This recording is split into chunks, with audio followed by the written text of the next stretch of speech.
la va a impartir el profesor Andrés de Francisco, que es doctor en filosofía y profesor titular acreditado como catedrático en la Facultad de Ciencias Políticas y Sociología. Bien, en fin, muchas gracias, Óscar. Me uno a las felicitaciones de David a los organizadores del Congreso. También le deseo, en fin, el mejor recorrido posible y bueno, pues que es también para mí un honor estar aquí. ¿De acuerdo? Bien, vamos a la ponencia. Este Congreso se presenta bajo el título de la victoria de la teoría política clásica o, digamos, de los conceptos clásicos. Bien, esta es una afirmación para mí arriesgada sobre la que tengo muchas dudas.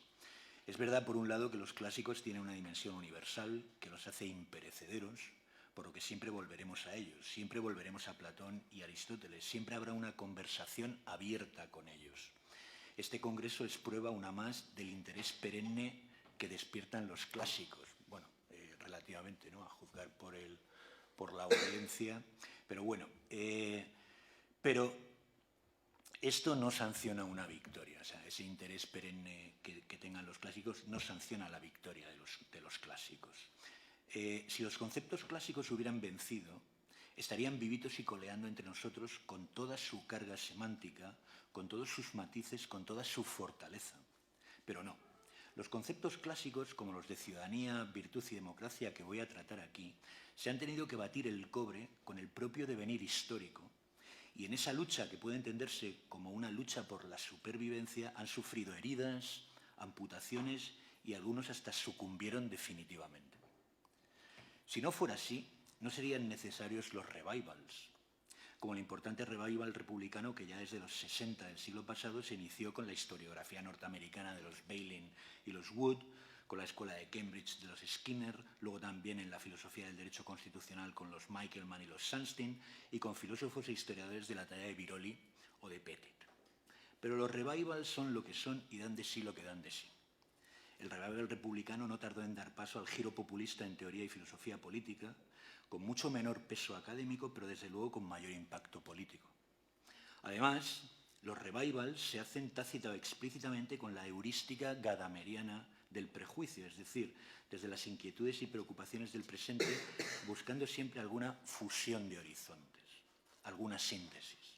Este último revival republicano se hizo claramente buscando la síntesis entre la tradición liberal pluralista y la gran tradición republicana de la libertas y la virtud.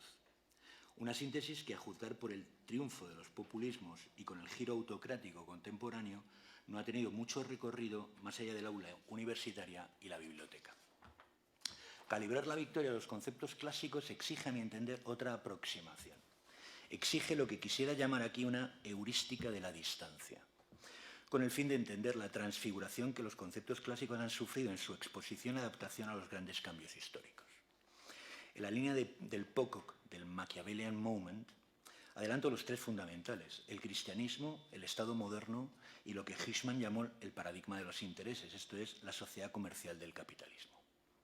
Dicho de otra forma, los conceptos clásicos mutan de manera muy profunda en su enfrentamiento con la modernidad, entendida esta en sentido amplio como un proceso que arranca ya por el Renacimiento, pero que se realiza en un suelo cultural y antropológicamente puesto desde muy atrás por el cristianismo.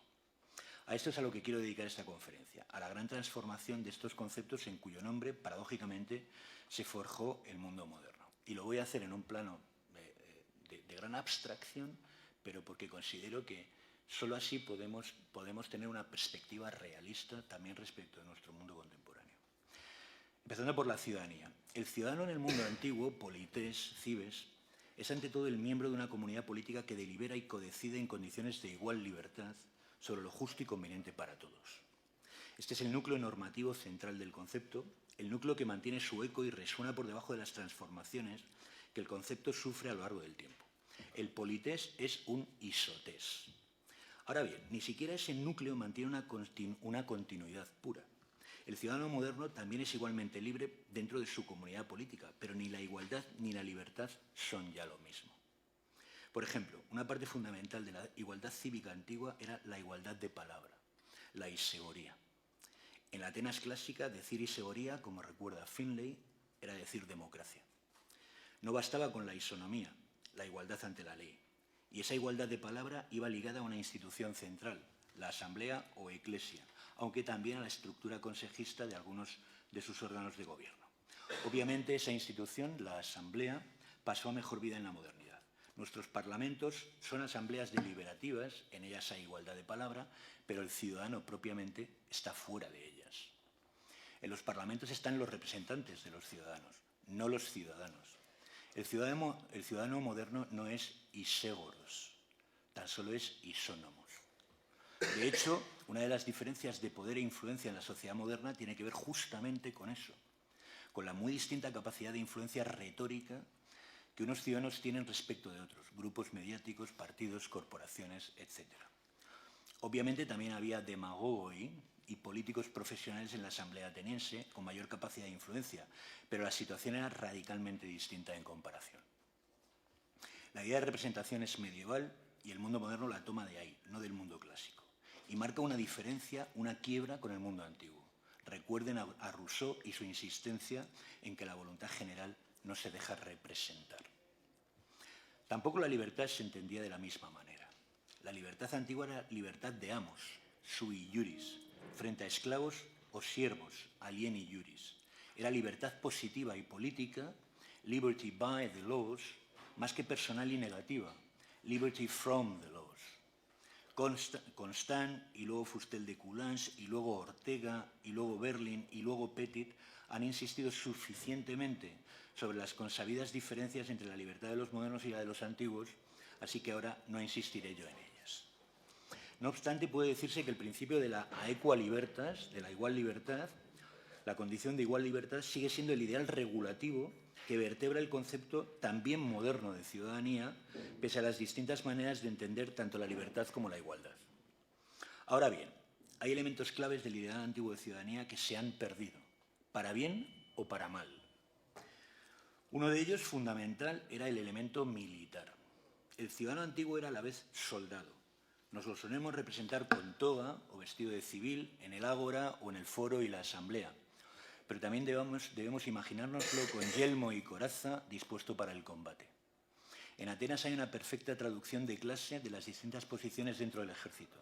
Hipeis, hoplitas y suboplitas eran respectivamente los miembros de la aristocracia, la clase media o el proletariado, los tetes de Solón o los misthotoi de Pericles, los que vivían por sus manos de un jornal, misthos. En Roma, la propia distribución de los ciudadanos en una de sus asambleas, tal vez la fundamental, se hacía por centurias, que eran unidades militares, los comitia centuriata. La imbricación de ambos planos, cívico y militar, en el ciudadano soldado antiguo tiene una importancia extraordinaria. Primero nos habla de la centralidad de la guerra en aquellas culturas políticas. La guerra, en efecto, formaba parte de la vida cotidiana, de la experiencia vital, y el ciudadano se preparaba para ella desde joven. La política entonces estaba atravesada o vertebrada por una potente cultura coalicional de guerra. Más aún, el belicismo define el horizonte normativo del propio ideal de ciudadanía. Afecta a un componente suyo esencial, el patriotismo. Y con él a la psicología moral, a la economía emocional del ciudadano antiguo. El ciudadano, como ahora nosotros, tenía derechos, sí, y también obligaciones. Pero entre ellas estaba la de, llegado el caso, batirse por la patria, dar la vida por ella. Si uno lee a Salustio, verá que la antigua virtud era virtud militar guiada por la gloria ecupiditas, por el afán de gloria cuya máxima expresión era la muerte en la guerra, la muerte más hermosa que dice Pericles en el célebre epitafio relatado por Tucídides. Mirad lo que dice de la República Romana tras la abolición de la monarquía Salustio. Es un texto precioso que voy a leer con cierta tranquilidad. En cambio, parece increíble, dice, en la conjuración de Catilina. En cambio, parece increíble cuánto prosperó la ciudad en breve tiempo una vez conquistada la libertad. Este es un cliché que ya está en Tucídides y que luego repite a pies juntillas Maquiavelo, ¿no? Tanta era la sed de gloria que les había entrado una vez que consiguen la libertad. Los jóvenes apenas tenían edad para la guerra, aprendían el arte militar en los campamentos con duros ejercicios, poniendo su pasión no en las cortesanas ni en los banquetes, sino en la gentileza de las armas y de los caballos de batalla. A tales varones no había trabajo alguno que les cogiese de nuevo, ni lugar que les pareciese escabroso de difícil acceso, ni enemigo armado que les infundiese temor. Su fortaleza, virtus, se sobreponía a todo. Entre ellos había una gran emulación por la gloria. Todos se afanaban en herir al enemigo, en escalar los muros, en ser vistos al realizar tales hazañas. No pensaban en más riquezas, ni en otro renombre, ni en mayores distinciones. Eran ávidos de fama y generosos de dinero. No les importaba el dinero. Querían una gloria grande y un honrado bienestar. Y si ello no nos apartase demasiado de nuestro propósito, podría recordar los lugares en que el pueblo romano deshizo muchedumbres de enemigos con un puñado de soldados y las ciudades fortificadas por la misma naturaleza que tomó con las armas.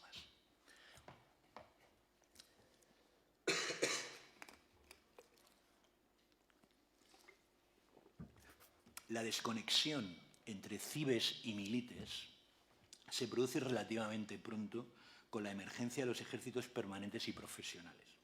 En el mundo moderno, con la emergencia en el renacimiento de los estados modernos, pero también en el mundo antiguo. En la Roma clásica, en la Roma antigua, con el desarrollo del imperio y sobre todo tras la caída de Cartago en la Segunda Guerra Púnica. La guerra contra Cartago, trajo consigo la aparición de la figura del gran general victorioso, la del gran Publio Cornelio Escipión, vencedor de Aníbal en Zama. Pero a finales del siglo III a.C., la cultura democrático-republicana era todavía fuerte en Roma y Escipión tuvo enfrente a Catón el Viejo, que frenó, digamos, la posible dinámica hacia el cesarismo que ya se presentaba con la figura de Escipión. 150 años después, sin embargo, ya con César, la desconexión entre el ciudadano y el soldado era total. Los enormes ejércitos imperiales seguían ahora a su general, que ganaba guerras y botín para ellos, no al Senado. Cuenta Suetonio que cuando César quería castigar a algún soldado insolente o a algún cuerpo refractario de su ejército, no tenía más que dirigirse a ellos llamándoles ciudadanos, quirites, en lugar de soldados, milites, con lo que quedaban automáticamente licenciados. Y eso era su perdición, porque ser meramente ciudadano no tenía ya valor. Esa desconexión entre civitas y militia resultó letal para el mantenimiento de un orden institucional que se basaba en la tradición del ciudadano soldado, tan característica de la historia republicana romana y de su primera expansión territorial. Y es algo que no deja de preocupar en la primera modernidad.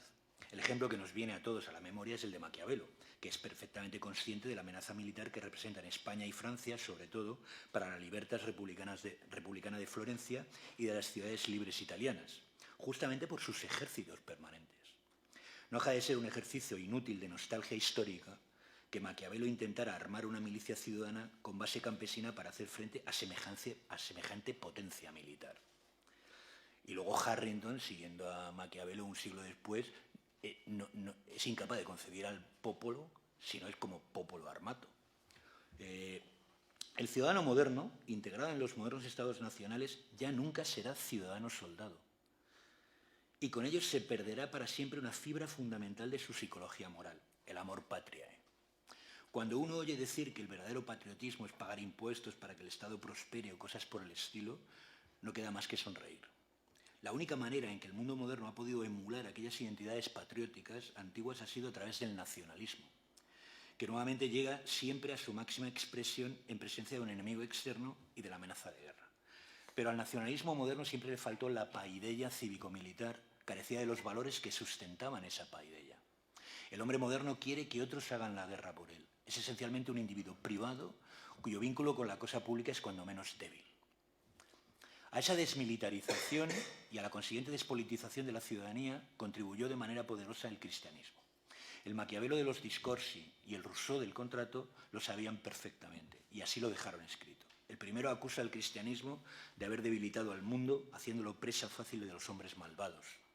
El segundo declara que el concepto de república cristiana es un perfecto oxímoron, una contradicción en los términos. Pero el episodio más revelador en este sentido es el del humanismo cívico del 400, florentino, que tuvo que revisar a fondo la herencia cristiano-medieval del 300, recuperar la memoria de Bruto y Cicerón frente al cesarismo de Dante, para poder afirmarse de nuevo en la tradición del vivere libero y de la vita activa civilis. y desde ella hacer frente con el discurso y con las armas a la amenaza de tiranía que representaban los Visconti de Milán. Hans Baron lo cuenta de maravilla en su monumental obra de todos conocida. Pero todo fue en vano. La antigua Libertas, con sus virtudes cívico-militares, había iniciado su decadencia irreversible. Un segundo elemento diferenciador. La civitas clásica era extraordinariamente restrictiva, pero no solamente porque excluyera esclavos y mujeres, que también. Eso se puede disculpar porque aquellas eran culturas esclavistas y patriarcales. Independientemente del régimen, eran así, entonces eran excluyentes en este sentido. Pero la ciudadanía clásica era excluyente y restrictiva, además y fundamentalmente porque el ideal de ciudadanía se apoyaba en otro no menos importante, la homonoia, que luego Roma tradujo por concordia. Comunidad de pensamiento, unidad de corazones, pensar al unísono, sentir de la misma manera. Esto era algo fundamental para el bienestar de la cosa pública. De ello dependía que se conjurara uno de sus principales peligros, el peligro de la facción que tanto preocupaba a Cicerón, el peligro de la estasis que tanto preocupaba a Platón y Aristóteles. Por eso la condición de ciudadanía no se la concedían a cualquiera. Y esa homonoia también afectaba la definición del régimen. Por ejemplo, muchos pensaban, Aristóteles entre ellos, que la democracia radical, por incluir el trabajo manual asalariado, quebraba esa unidad de pensamiento y sentimiento. Los que vivían por sus manos no eran verdaderamente libres, vivían para otros, en situación de dependencia y no para sí, y no estaban atados a la república por la propiedad. Por eso otro de los elementos claves del ideal clásico de ciudadanía era el de la ciudadanía como comunidad de propietarios. La tradición republicana clásica de las civitas nunca quiso a la canalla industrial, como la denominaba Jefferson entre sus filas, a los mechanics de Harrington, a las machines de travail de Sieyès en la Revolución Francesa. Desde Aristóteles a Jefferson, desde Cicerón a Guicciardini, desde Gianotti a Harrington, desde Bruni a John Adams, desde Tucídides a Kant, siempre se intentó vincular ciudadanía a propiedad de la tierra y al agro, y excluir a los nulla tenendi. El mundo moderno también lo intentó. Recordemos la diferenciación entre ciudadanos pasivos y activos de Sieyès durante la primera fase de la Revolución Francesa, o al constant de los hombres ricos frente a los individuos pobres. Pero al final el liberalismo se democratiza, la ciudadanía moderna termina siendo inclusiva al margen de la clase y la propiedad, y luego de la raza y del género y la religión.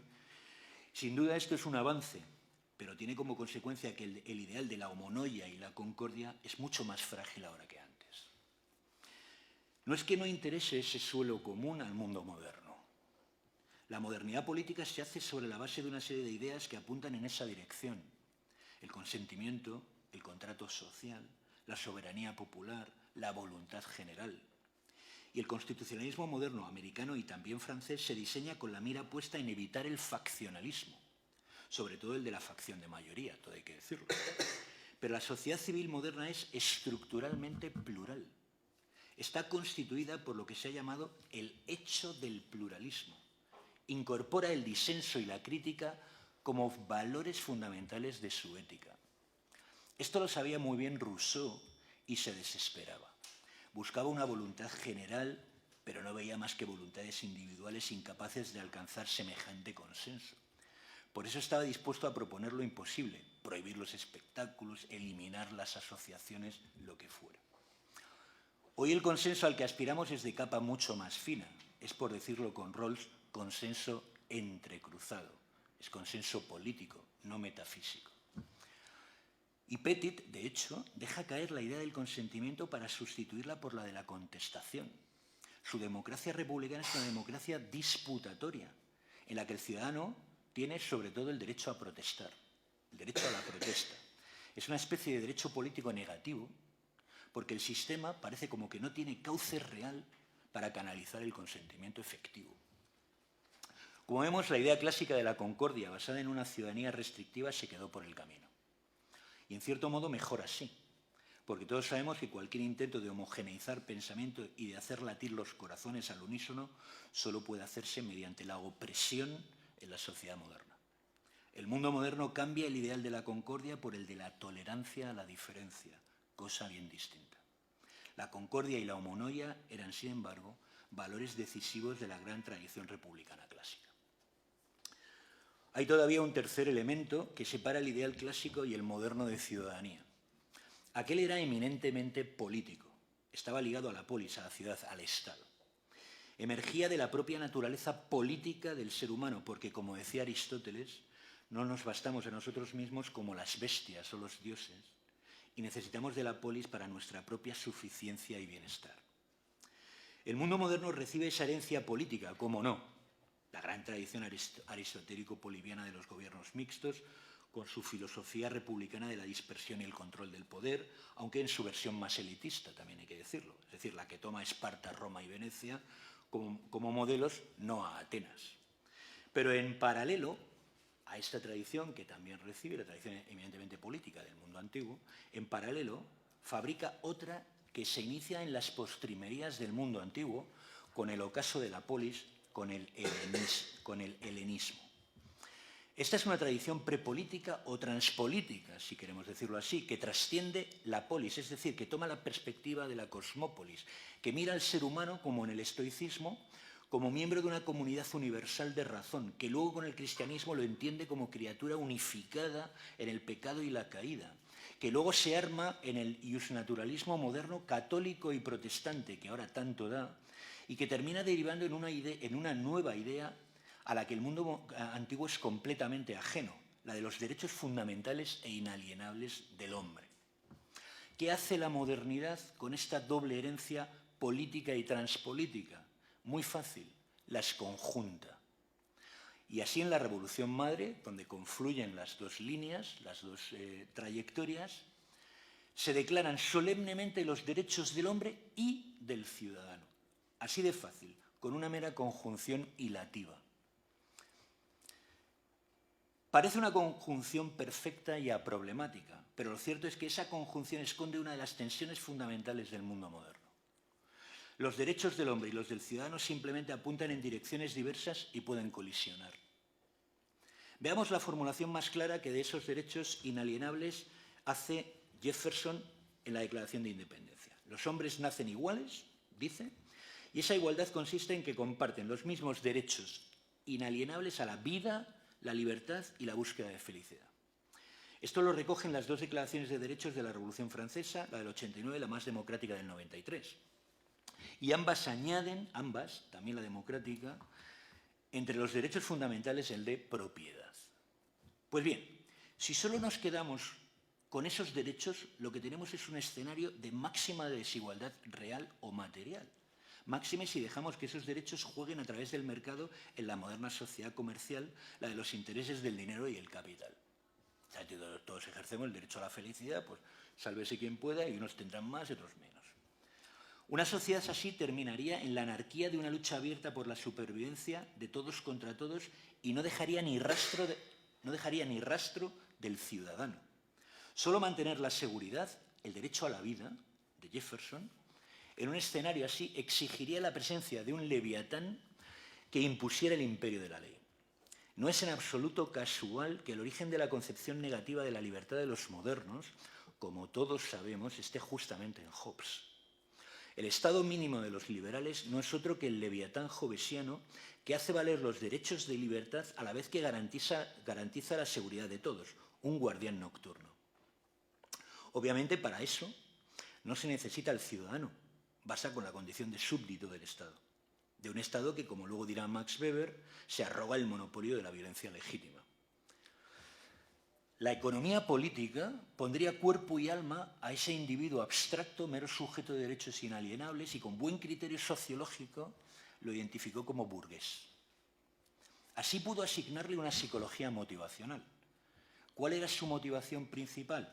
Curiosamente, la misma motivación que se abre camino, según Salustio, en la Roma imperial tras la caída de Cartago, la avaritia atque luxuria, el lujo y la avaricia, con todo su enorme poder de corrupción moral.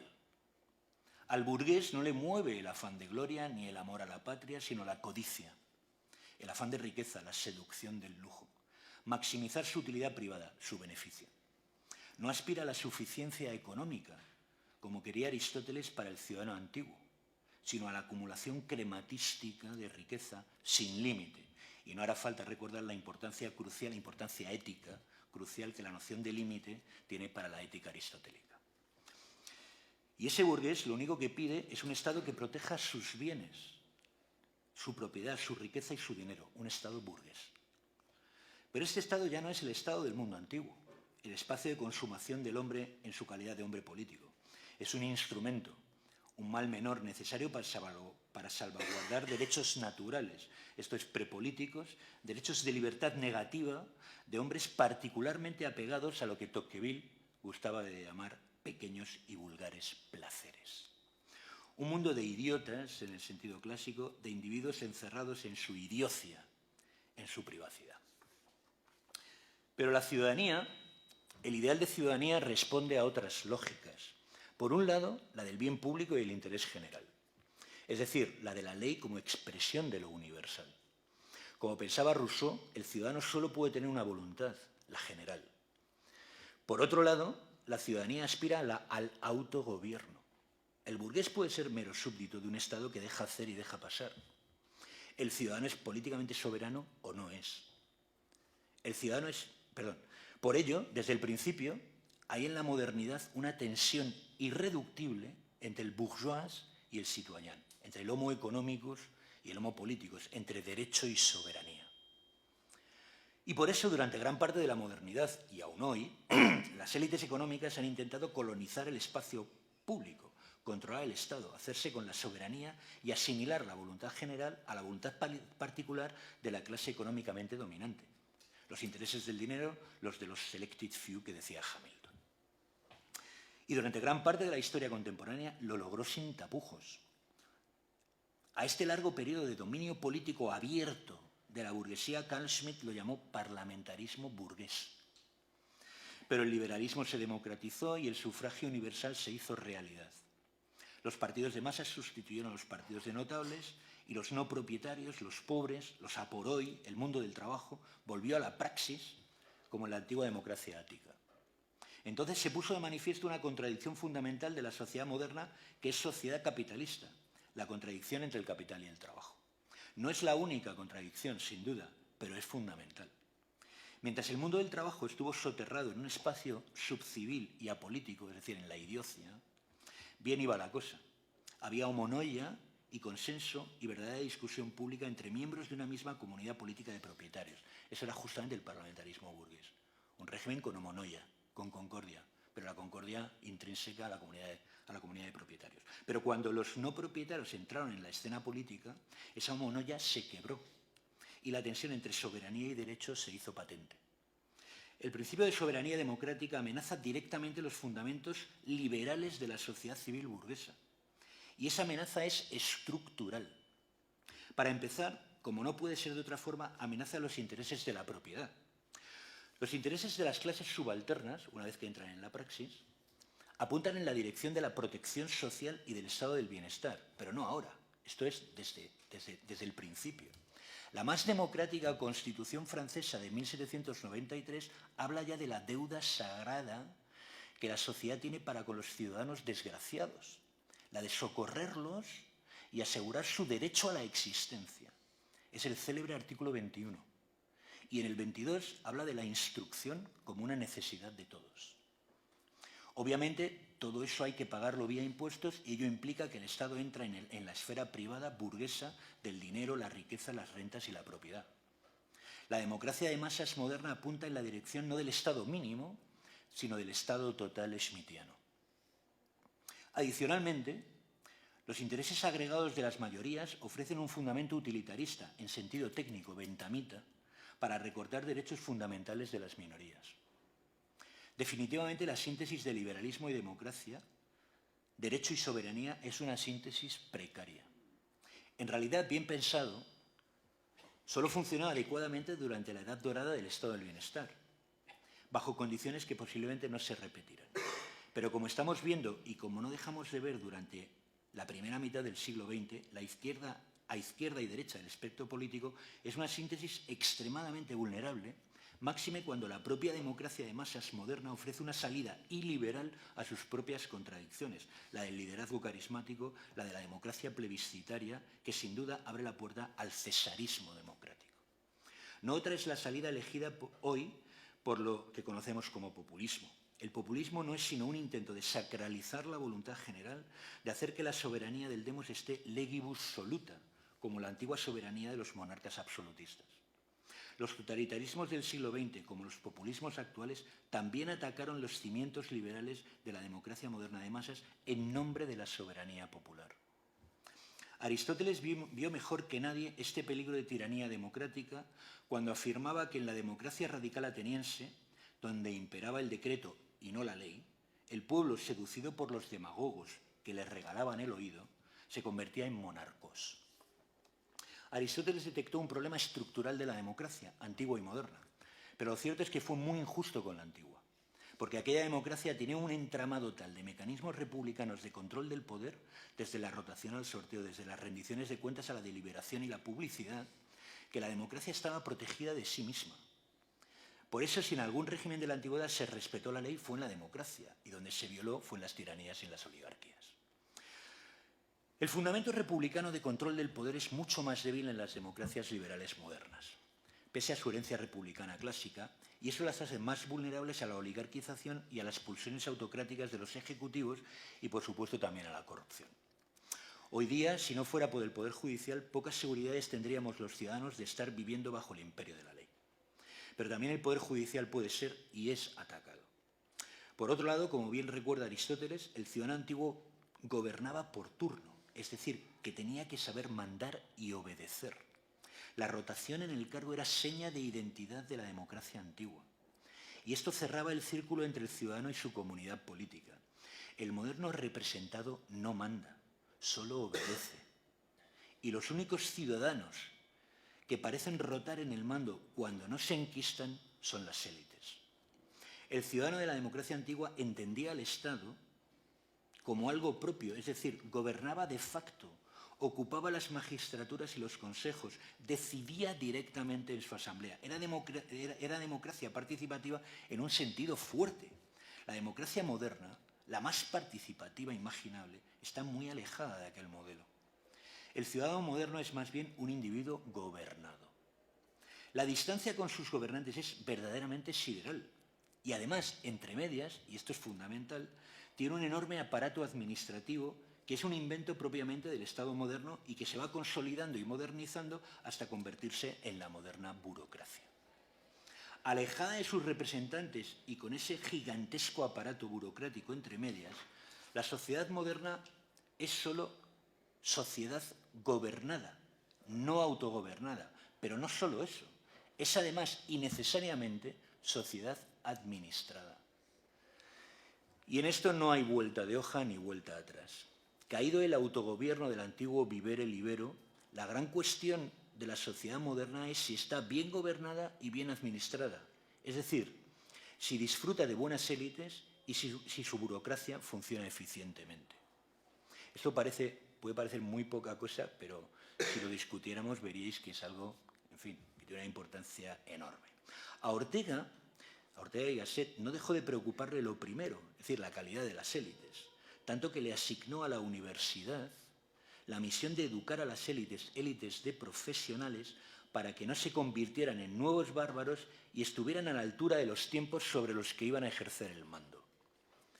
Y Max Weber nos dejó el concepto clave para lograr lo segundo, es una buena institutional performance, la racionalización. Estos son problemas mayúsculos que ahora no puedo desarrollar, pero son fundamentales en cualquier enfoque normativo de la democracia y el Estado moderno, enfoque normativo realista.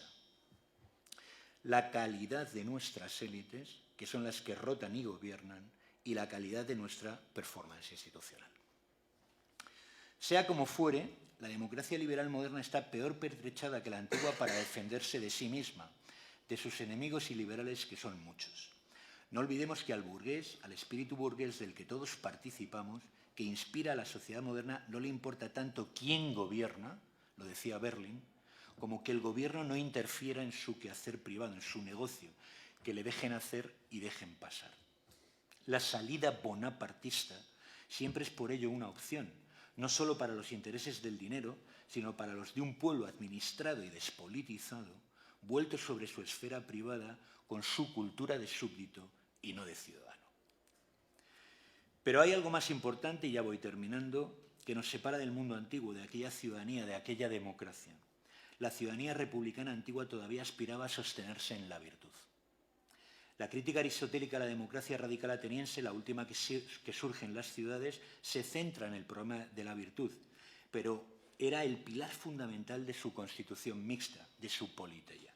La virtud, y con esto termino, es sin embargo la gran damnificada de la larga evolución adaptativa de los conceptos clásicos al mundo moderno. Fue concepto central en el discurso revolucionario moderno, en las dos grandes revoluciones. Los padres fundadores la buscaban por doquier, la intentaron fijar institucionalmente, quisieron que la ambición contrarrestara la ambición, buscaron la manera de que la elección de las élites respondiera a la virtud, etc. En Francia incluso se pretendió imponer la virtud cívica mediante el terror, pero todo fue en vano. Como una gigantesca guillotina, la modernidad le cortó la cabeza a la virtud. La virtud como programa de educación pública, como paideia, como disciplina del carácter, como economía del deseo, como escuela de vida, desaparece con la modernidad. Lo decía Montesquieu en el Espíritu de las Leyes en 1748, bastante antes de la Revolución. Decía, los políticos griegos que vivían en un gobierno popular no reconocían más fuerza para sostenerlo que la virtud. Los políticos de hoy no nos hablan más que de fábricas, de comercio, de finanzas, de riqueza e incluso de lujo. Nuevamente la avaritia atque luxuria del mundo moderno. Victoria o derrota de los conceptos clásicos, juzguen ustedes, y aquí tienen todo un congreso para dirimir la cuestión. Muchas gracias.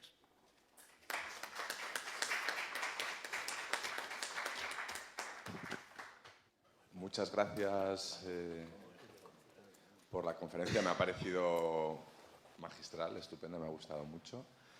Y me gustaría plantearte trayendo los conceptos clásicos al presente, y dentro de esta última idea que has dejado deslizar sobre la virtud y la modernidad, ¿qué espacios consideras, qué capacidad de maniobra pueden tener los ciudadanos para ejercer medianamente la virtud a día de hoy? Bien, ¿contesto o agrupo preguntas? Vale, muchas gracias, Rubén. Pues mira, espacios los hay. Pero yo creo que hay un problema de motivación, de costumbre, de hábito. Fíjate que Rousseau decía que las leyes más importantes no son las leyes escritas, son las leyes no escritas, es decir, la costumbre es lo que sustenta, ¿no? Y en Aristóteles tú ves que, o sea, toda su ética responde a una idea que es la virtud, pero por debajo o articulando la idea de virtud está la idea del hábito, la hexis, ¿no? Y detrás del hábito está la paideia. La paideia lo que te hace es digamos, disciplinar a través de hábitos para que el individuo sepa elegir, ¿no? Y sepa, digamos, construir una economía del deseo para dirimir, digamos, los buenos deseos de los malos deseos, ¿no? E incluso asumir aquello que te puede causar dolor, pero que es beneficioso, ¿no? En un sentido ético. Entonces, bueno, yo creo que lo que falta es todo eso, ¿no? Porque, claro, son ya siglos de privatización, si quieres, del carácter, ¿no? O de corrosión del carácter, ¿no? En este sentido. Entonces, estamos mucho más dominados, imbuidos en esta cultura hedonista, ¿no? de los pequeños y vulgares placeres, ¿no? Y eso, siguiendo a Tocqueville, lo que te hace es, al final, terminar dependiendo de un Estado que consideras no como un ámbito de autorrealización personal, de consumación, sino como un instrumento, ¿no? para el logro personal dentro de tu esfera privada, ¿no? Entonces, digamos que todo conspira, ¿no? Todo conspira, la propia estructura, ¿no? Estructura, digamos, el llamado paradigma de los intereses de Hirschman, ¿no? Entonces, claro, toda la estructura motivacional, la psicología motivacional del hombre moderno está muy, muy orientada a la satisfacción hedonista de placeres, ¿no? Insisto, dentro de una esfera privada que es, digamos, lo que el mundo moderno intenta ante todo proteger, ¿no? Por eso es importante situar a Hobbes no como, digamos, el representante del absolutismo, sino fundamentalmente el representante del Estado mínimo, digamos, que impone un imperio de la ley para que individuos negativamente libres, ¿no?, libres de impedimento, decía Hobbes, pues realicen sus planes privados de vida, ¿no? Que cuidado, o sea, esto te lleva al individualismo moderno, que es un núcleo central de la sociedad moderna, pero que yo no critico el individualismo, ¿eh? O sea, a mí el individualismo me parece que tiene auténticos logros, ¿no? O sea, nada más y nada menos que te permite un desarrollo personal autoelegido, ¿no? Y esto es un valor, ¿no? Lo que pasa es que tiene costes, y los costes son, pues eso, lo que Tony Domenech llamaba la tangente ática, pues se quiebra, ¿no? O sea, esa confluencia entre el interés privado y el interés público. O sea, ya digamos que nuestro interés privado no depende de la felicidad pública o del buen desempeño, sí, pero en fin, del bien público. Bueno, sobre eso habría mucho que decir, pero en principio esta es un poco la filosofía subyacente, ¿no? Entonces todo conspira, pero espacios hay. Igual que hay espacios para la democracia, digamos, más asamblearia y directa. O sea, Robert Dahl hablaba de los mini pueblos, ¿no?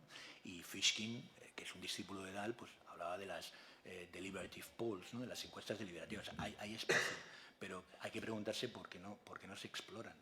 Y no hay más que ir, que es una de las cosas que digo yo en la introducción mía al libro de Hansen, no hay más que irse a una reunión de una comunidad de vecinos, ¿no? Las comunidades de vecinos, al final, pues ¿quién va a la reunión de comunidad de vecinos? Van 4.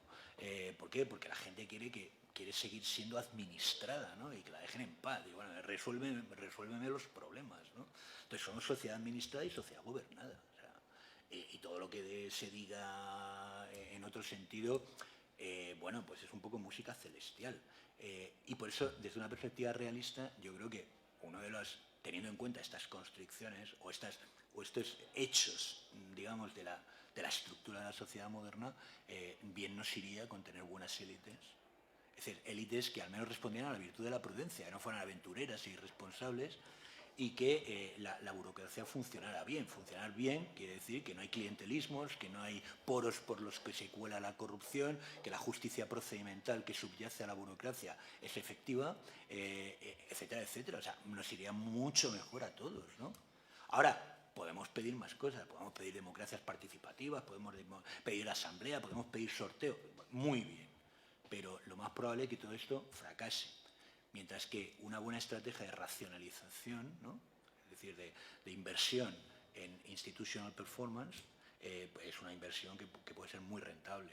Y una buena inversión en, por ejemplo, mecanismos de filtro para garantizarnos que las élites no van a ser las élites que tenemos ahora, ¿no?, que da vergüenza verlas, y cuyas políticas públicas y cuyas acciones de gobierno, o sea, tienen efectos perversos, ¿no?, sobre la ciudadanía. Entonces, bien nos iría, ¿no?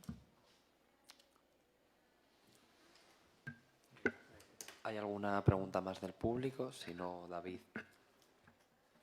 Sí, me toca. Bueno, pues muchas gracias. Bueno, yo he disfrutado mucho con tu conferencia, la verdad. Estoy de acuerdo con muchas cosas. Bueno, también al principio con la inquietud esta de la victoria del mundo clásico, ¿no? A mí también el título me dejó un poco en shock, ¿no? Y eso que eres un clasicista. Pues claro, a mí, bueno, la verdad es que en el mundo antiguo me interesan tanto las derrotas como las victorias. Y muchas veces se aprende de los errores del mundo antiguo también, ¿no? De la crisis de la democracia, de la crisis de la república.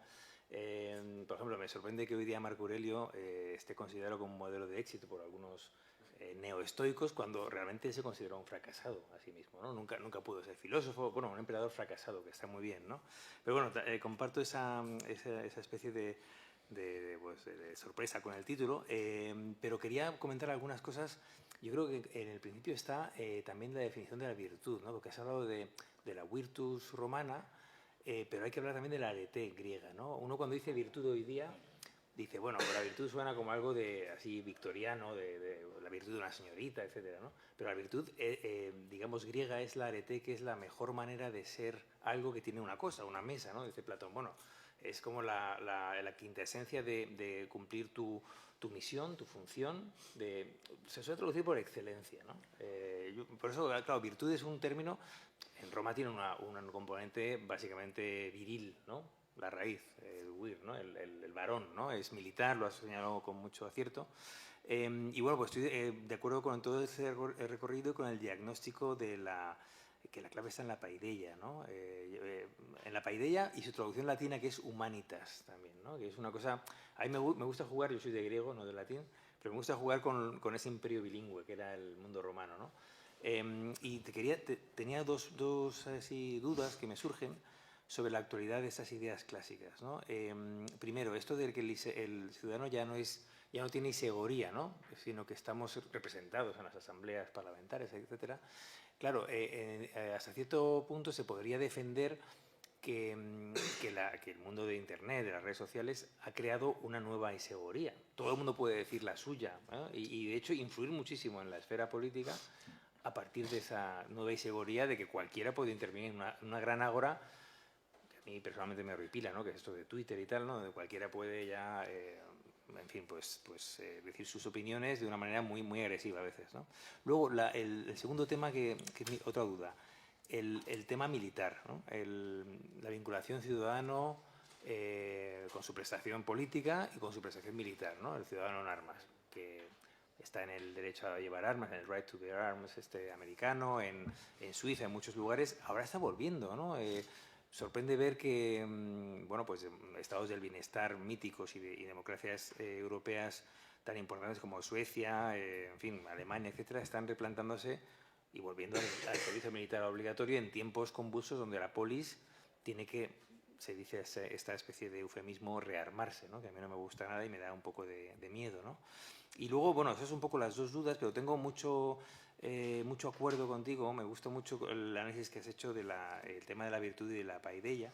En el recorrido también pensaba en una expresión que no has usado, que es bien común, ¿no? El paso del bien común de la sociedad antigua, está Platón ahí, has hablado de bien público, que no es exactamente lo mismo, lo tocoinón, ¿no? Lo común y lo público, ¿no? De nuevo griego y latín, al interés general, ¿no? O el bien común y el interés general como, bueno, bien público, voluntad general, ¿no? Yo creo que ahí también hay una clave, y yo estoy de acuerdo contigo en que el mundo helenístico y su posterior adaptación cristiana es clave para esta, digamos, esta disfunción que tenemos hoy, ¿no? Que has marcado muy bien, ¿no? En el mundo moderno. Bueno, son algunos comentarios, sobre todo esas dos dudas, ¿no? El tema de la nueva isegoría y el tema del regreso de las armas, ¿no? Del ciudadano en armas. Sí. ¿Cómo lo ves? Sí, bueno, o sea, yo creo que sí, o sea, vamos a ver, el enfoque smithiano digamos, de la construcción identitaria a través de la dialéctica amigo-enemigo, yo creo que es muy, o sea, esto no podemos prescindir de él, ¿no? Porque realmente en cuanto hay un enemigo, y además la psicología humana, digamos, tiene una configuración y mecanismos, ¿no? Para identificar inmediatamente al otro como un potencial enemigo, ¿no? O sea, eso está estudiadísimo por la psicología evolucionaria, ¿no? Entonces, claro, si hay amenazas, si llega Putin y los finlandeses se ven amenazados, pues evidentemente o sea, la patria vuelve a surgir, ¿no? Eso está claro, ¿no? Seguiría yo pensando si realmente hay una paideia parangonable, ¿no? A la paideia cívico-militar romana, ¿no?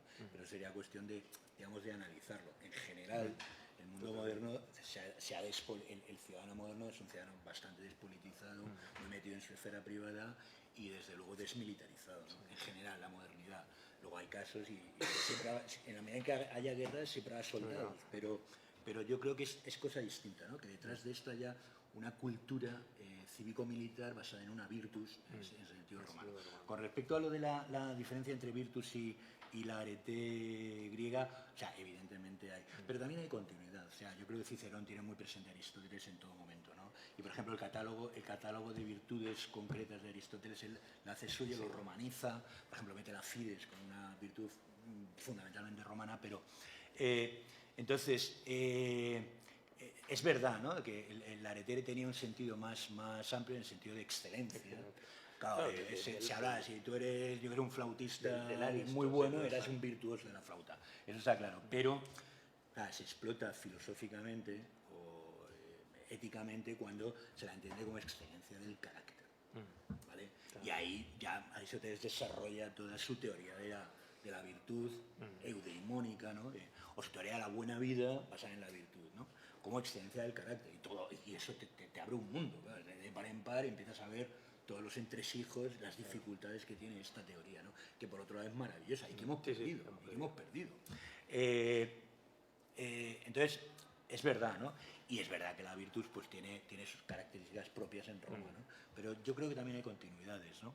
Y en cualquiera de los casos, y esto yo lo he diferenciado en un artículo que va a salir ahora, las vicisitudes de la virtud, entre teoría de la virtud y virtudes específicas y catálogos de virtudes, ¿no? Porque esto sí cambia mucho con el tiempo, ¿no? Y en Roma ofrece su propio catálogo, ¿no? Pero la influencia es bastante fuerte, ¿no?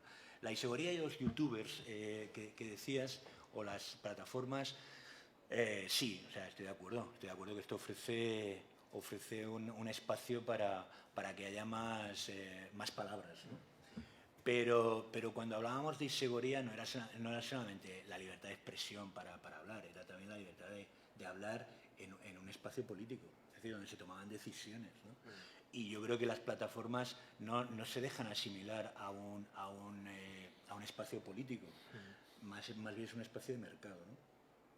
O sea, el youtuber va y sí, tiene influencia, tiene palabra y tal, hay isegoría relativamente, cualquiera puede abrirse un canal de YouTube y tendrás la influencia que tengas, pero la mayor parte de esta gente lo hace, digamos, en el sentido comercial del término, ¿no? O sea, es como un pequeño periódico y tal, y bueno, pues tienes tu influencia, pero la isegoría tenía esa dimensión política. ¿Por qué? Porque era la asamblea, fundamentalmente, estaba asociada a la asamblea, y en la asamblea no solamente podías hablar, es que tomabas la democracia digital. Para la democracia. Claro, sí, pero habría que armar, digamos, modelos de democracia digital que ni siquiera se han ensayado. O sea, tú fíjate, el desarrollo natural de todas las plataformas ha sido un desarrollo mercantil, no político. Para monetizar, que dicen, ¿no? Claro, monetizar. Y la gente vive de esto. A mí me parece muy bien. Pero claro, para darle esa dimensión tendría que tener... Y con respecto... bueno, yo creo que te he contestado todo, ¿no? He visto que hay una pregunta del público. Si te acercas a por el micro. Bueno, lo primero, muchas gracias a la organización por haber organizado esto. Andrés, que fue profesor mío en el máster de Teoría Política hace 2 años, y lo de los clásicos, bueno, básicamente una asignatura de lectura de clásicos, lo cual se agradeció mucho. Me acuerdo que estuvimos 1 mes y 2 semanas leyendo solo fragmentos de la Política de Aristóteles, que fue algo como novedoso a nivel docente y pedagógico. Pero yo quería incidir un poco a raíz de la intervención que le han hecho después, porque también tengo dudas acerca de ese alejamiento del militar y la comunidad política en la modernidad, porque en realidad lo que se da, no sé, por ejemplo, pensando un poco en la Revolución Francesa, es aquel mito del pueblo en armas otra vez, ¿no? Es decir, incluso romper con los esquemas de ejércitos contratados para volver a ser ejércitos nacionalizados y con una identificación del ciudadano con su propia patria a través precisamente del uso de las armas. O, por ejemplo, has citado a Max Weber, y Max Weber está dentro de la corriente de que después de la Primera Guerra Mundial, precisamente por la participación masiva en el esfuerzo bélico, no se puede negar que se extienda el sufragio universal, precisamente por ese mismo. Los grandes mitos fundacionales a partir del siglo XIX muchas veces tienen que ver precisamente con una comunidad que se ha formado a través de un esfuerzo bélico contra otra. Entonces, quizás sí que, bueno, hoy en día hay una gran profesionalización de los ejércitos, obviamente del estamento militar, pero mencionando a Carl Smith, no sé, cuando dice la teoría del partisano es un ser telúrico que lucha contra los grandes ejércitos técnicos y lo hace por una especie casi de autoidentificación con ciertos valores, con su comunidad, algo que se puede ver mucho en el caso de América Latina. Entonces, yo tengo dudas de si la modernidad política no ha precisamente vuelto a vertebrar de alguna manera al ciudadano con una defensa de su propia comunidad, que igual sí que se da en casos mucho más excepcionales, es decir, que no es algo que está en la cotidianidad de la vida del ciudadano, pero sí en los mitos fundacionales de la patria en la que vive y en la patria por la que en momentos históricos concretos sí que daría su vida por ella o estaría dispuesto a ello. Sí. O sea, si la guerra es universal y siempre habla de la guerra. Lo que yo digo en la conferencia es que a ese belicismo moderno le falta la paella antigua. O sea, si tú lees, si releo esto de Salustio, es muy difícil verlo, ¿no? O sea, Claro que hay ejércitos de conscriptos y movilizaciones masivas, y ha estado muy ligado, ¿no? esta idea de la patria, el nacionalismo y el nacionalismo en guerra, ¿no? Eso está claro. Pero lo que yo diría es lo que he dicho que la cultura, la paideia cívico-militar, yo creo que no está, ¿no? Ahora mismo a lo mejor el finlandés pues le están intentando a machamartillo pues meterle valores, pero esa gloria de cupiditas que vertebraba, ¿no? la formación del joven en la Roma republicana antigua, esa yo creo que brilla por su ausencia, ¿no? Y de hecho, pues la tendencia natural ha sido hacia la profesionalización de los ejércitos, ¿no? En la modernidad. Porque pues, el ciudadano privado no quiere, no se identifica con esta cultura belicista, ¿no? Pero como cultura, digamos, con sustento ético. Es decir, así soy yo, y esto marca mi vida, ¿no? Mi disciplina, mis valores. Hace que desprecie el dinero, que quiera medirme, matar al enemigo. O sea, esto estaba, digamos, en la formación, ¿no? Pero cógete a cualquier joven de hoy, ¿no? Gonzalo, tú mismo, ¿no? O sea, claro, o sea, tú no irías a la guerra, claro. No, yo tampoco. Yo hice el servicio civil sustitutorio, o sea, y menos mal. O sea, Dulce decorum est pro patria mori, decía Horacio, ¿no? El dulce y decoroso morir por la patria. claro. Y claro, hoy es de verdad, nuestra ciudadanía estaría dispuesta a morir por defender el territorio nacional, o en fin, es curioso esto, ¿no? Que estaría dispuesta. Pregunto, ¿no? Lo dudo bastante, ¿no? Bueno, igual si no te queda más remedio, pues, y te llaman a armas, y si no te fusilan, pues claro. Pero claro, es que Pericles en el discurso fúnebre, ¿no? Les dice, oye, que esta ciudad, joder, merece la pena, ¿no? Y además se ha tratado liberalmente, es un discurso maravilloso, y termina diciendo, o sea, no, a las madres, ahora no os voy a consolar, o sea, simplemente os voy a recordar que vuestros hijos han tenido la muerte más hermosa. Esto no es muy moderno. La muerte más hermosa era morir, ¿no? Por la patria, ¿no? Y esa gloria de cupiditas, no. Pero vamos, que se pueden activar, ¿no? Sentimientos vía nacionalismo, y en presencia de un enemigo, claro que se activan sentimientos patrióticos, eso sin duda, ¿no?